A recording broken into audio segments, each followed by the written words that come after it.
Hey everybody, it's Miss Sandlin here.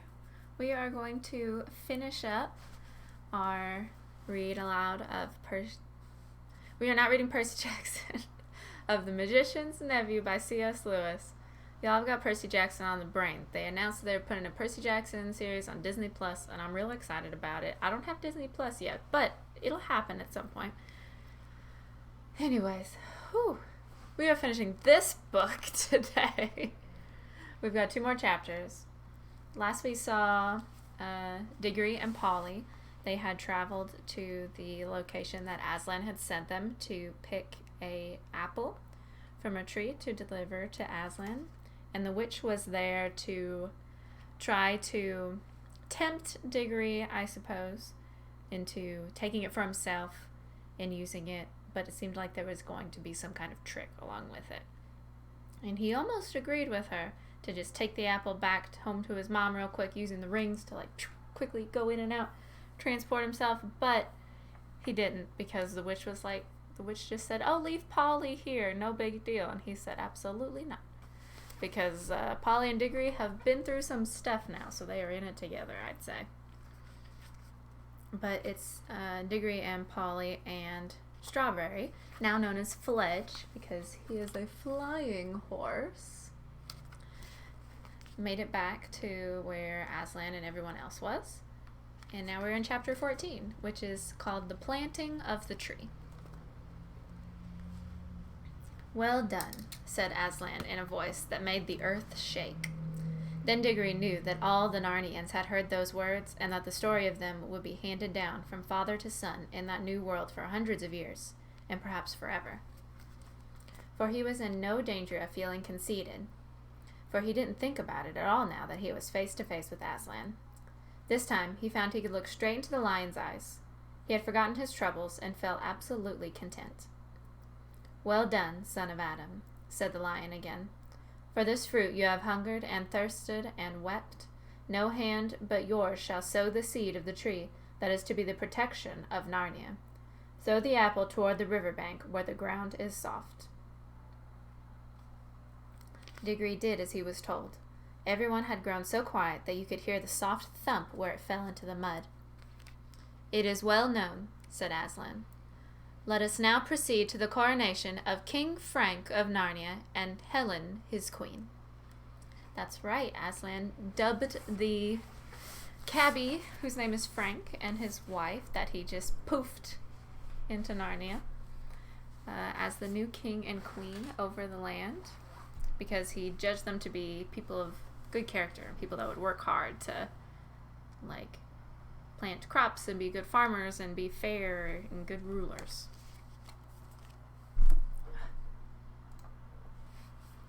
The children now noticed these two for the first time.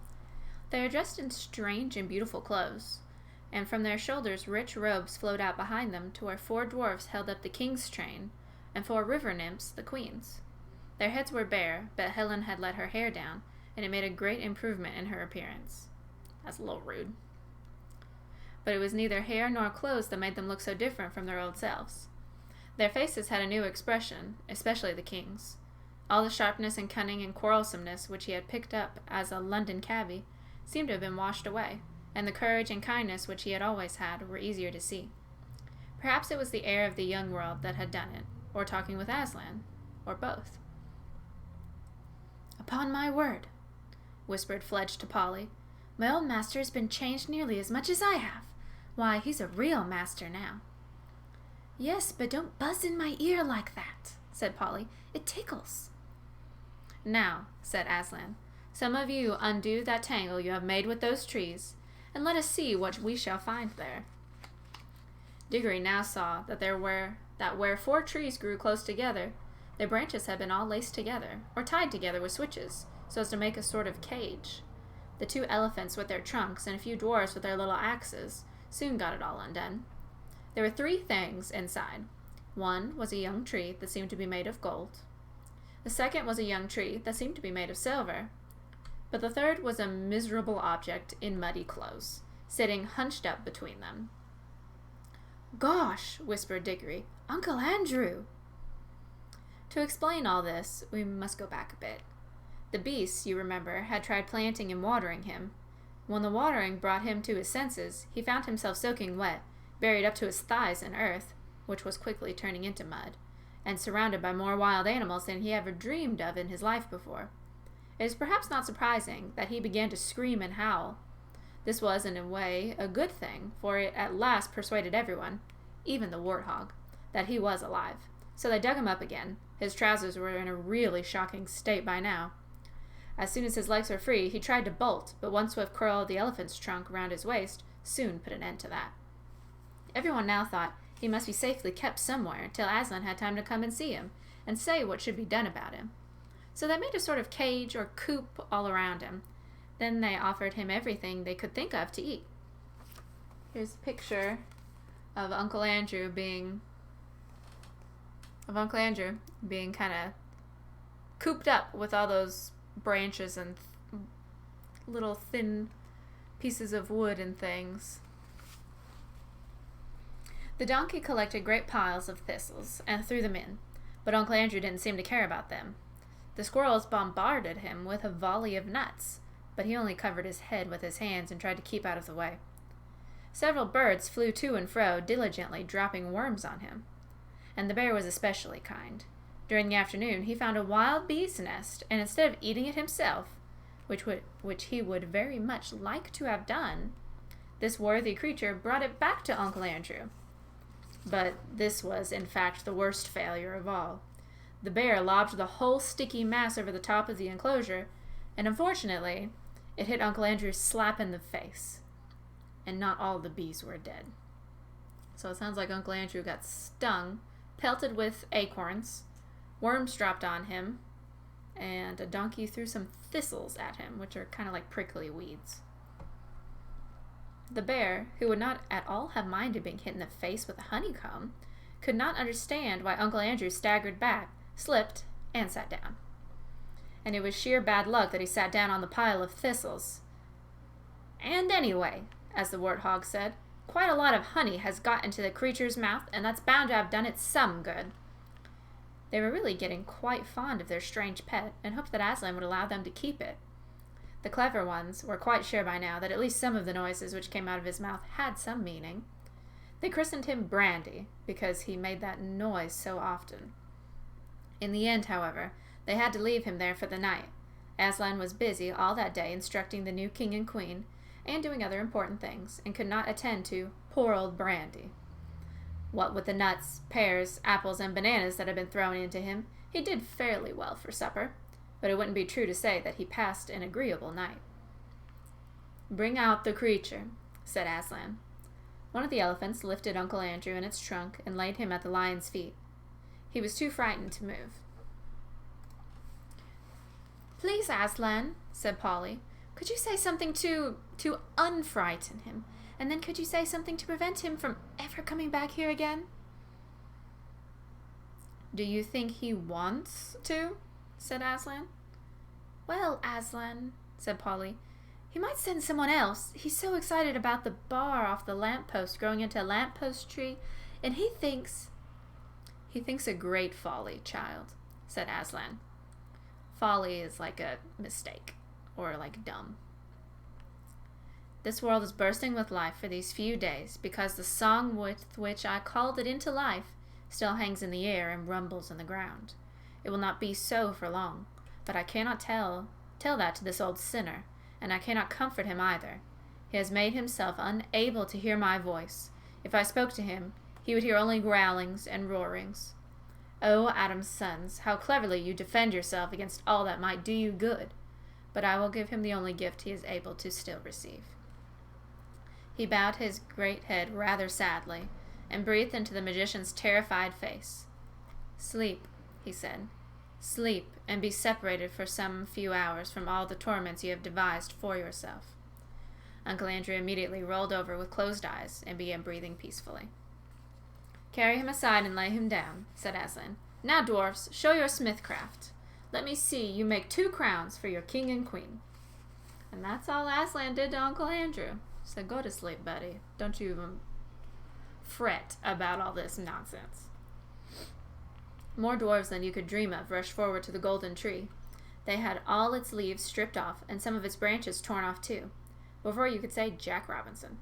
And now the children could see that it did not merely look golden, but it was of real soft gold. It had of course sprung up from the half-sovereigns, which had fallen out of Uncle Andrew's pocket when he was turned upside down, just as the silver had grown up from the half-crowns. So Uncle Andrew had like some coins in his pocket that had fallen out when he was in that little coop thing, and they grew into a gold and silver tree. From nowhere, as it seemed, piles of dry brushwood for fuel, a little anvil, hammers, tongs, and bellows were produced. Next moment, how those dwarfs loved their work! The fire was blazing, and bellows were roaring, the gold was melting, the hammers were clinking. 2 moles, whom Aslan had set to dig, which was what they liked the very best, earlier in the day, poured out a pile of precious stones at the dwarf's feet. Under the clever fingers of the little smiths, 2 crowns took shape. Not ugly, heavy things like modern European crowns, but light, delicate, beautifully shaped circles that you could really wear and look nicer by wearing. The king's was set with rubies, and the queen's with emeralds. When the crowns had been cooled in the river, Aslan made Frank and Helen kneel before him, and he placed the crowns on their heads. Then he said, "Rise up, King and Queen of Narnia, father and mother of many kings that shall be in Narnia, and the Isles and Archenland. Be just and merciful and brave. This blessing is upon you." Then everyone cheered, or bayed, or neighed, or trumpeted, or clapped its wings, and the royal pair stood looking solemn and a little shy, but all the nobler for their shyness. And while Diggory was still cheering, he heard the deep voice of Aslan beside him saying, "Look." Everyone in that crowd turned its head, and then everyone drew a long breath of wonder and delight. A little way off, towering over their heads, they saw a tree which had certainly not been there before. It must have grown up silently, yet swiftly, as a flag rises when you pull it up on a flagstaff, while they were all busied about the coronation. Its spreading branches seemed to cast a light rather than a shade, and silver apples peeped out like stars from under every leaf. But it was the smell which came from it, even more than the sight, that had made everyone draw on their breath. For a moment, one could hardly think about anything else. Here's a picture of Aslan and the coronation, King Frank and Queen Helen, and Uncle Andrew there at Aslan's feet, sleeping, and them just continuing their celebrations and coronation things. "Son of Adam," said Aslan, "you have sown well, and you Narnians, let it be your first care to guard this tree, for it is your shield. The witch of whom I told you has fled far away into the north of the world. She will live on there, growing stronger in her dark magic. But while that tree flourishes, she will never come down into Narnia. She dare not come within 100 miles of the tree, for its smell, which is joy and life and health to you, is death and horror and despair to her."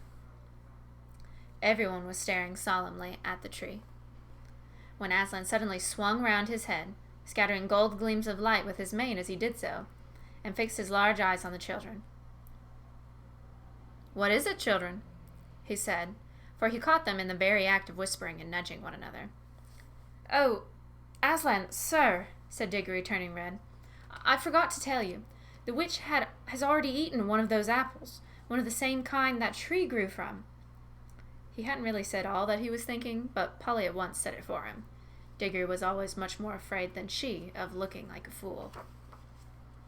"So we thought, Aslan," she said, "that there must be some mistake, and she can't really mind the smell of those apples." "Why do you think that, daughter of Eve?" asked the lion. "Well, she ate one." "Child," he replied, "that is why all the rest are now a horror to her. That is what happens to those who pluck and eat fruits at the wrong time and in the wrong way. The fruit is good, but they loathe it ever after." Loathe is another word for hate. "Oh, I see," said Polly. "And I suppose because she took it in the wrong way, it won't work for her. I mean, it won't make her always young and all that?" "Alas," said Aslan, shaking his head, "it will.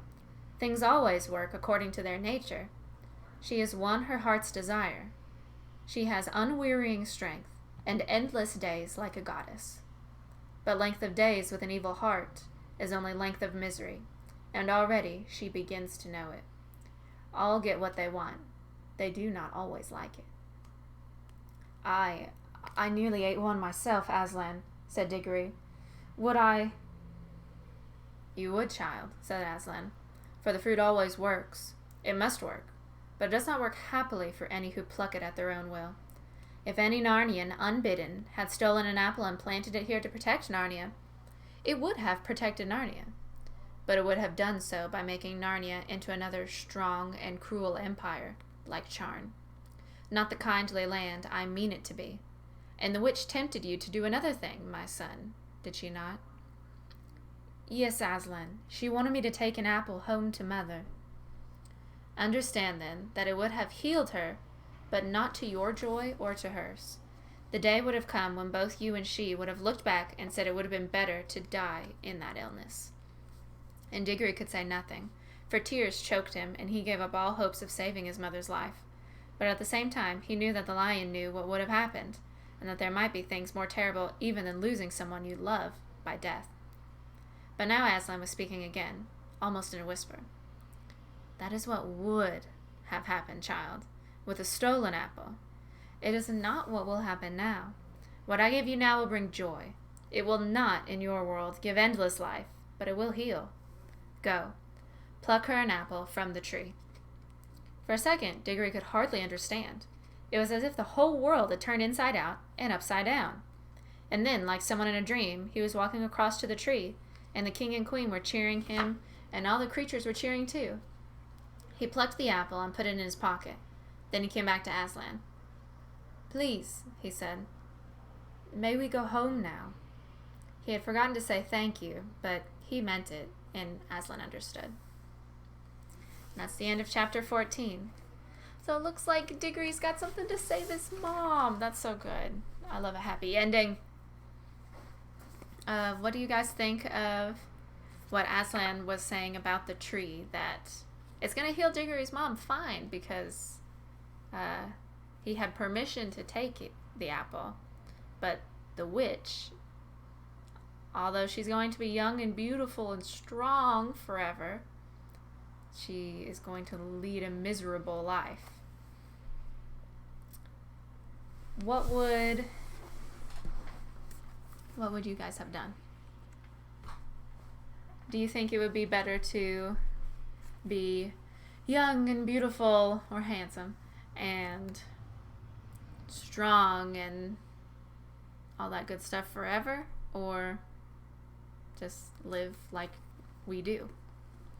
Let me know in the comments below. Tomorrow is the very last chapter. That'll be Friday. Technically, the end of school was yesterday, but I'll give you guys a short chapter tomorrow. Chapter 15 is called The End of This Story and the Beginning of All the Others. I'll see you guys then.